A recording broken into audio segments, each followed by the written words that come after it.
Womb, the womb as Eden in miniature. God created the world. God created the world and then told the seas and the land to, quote, bring forth life forms of every kind, unquote. Genesis 1, verse 20 through 25. In other words, he turned the job of creating life over to nature, or you could say natural selection, as the evolutionary scientists would put it. Lastly, God created man. Genesis 1, verse 26 through 28. The earth was pristine back then, untouched. It was like a global garden of Eden. Likewise with the womb. It starts off as a brand new world, a pristine miniature world. First, single-cell life forms are produced, namely the ovum and then the zygote. Then multicellular life appears in the form of the embryo. The fetus follows, first as a fish-like creature, then it develops into amphibian and reptile-like forms. Then comes the mammal form.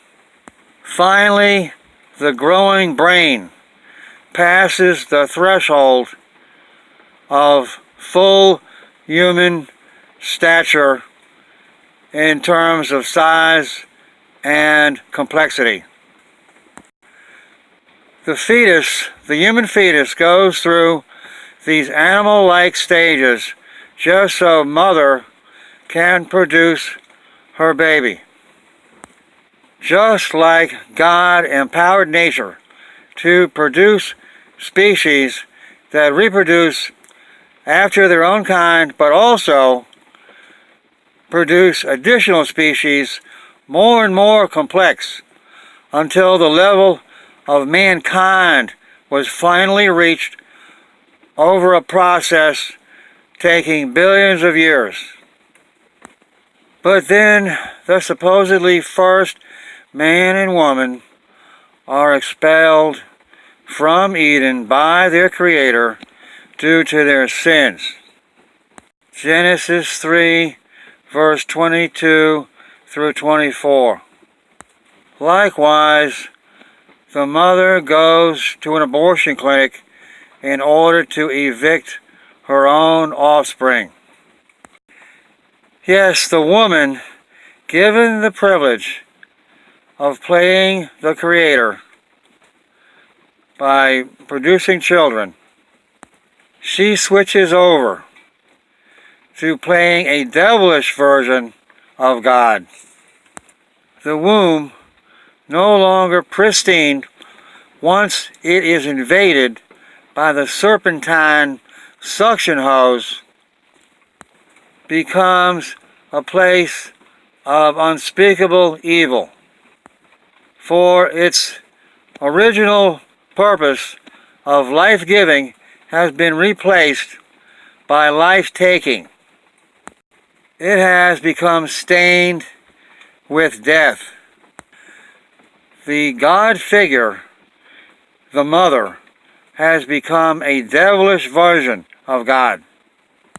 In the story of the fall of man, Adam and Eve become fall victim to the power of temptation. But in this updated version of the fall, it is instead the God figure, namely the mother, who gives in to the lie told by the devil figure, the abortion doctor.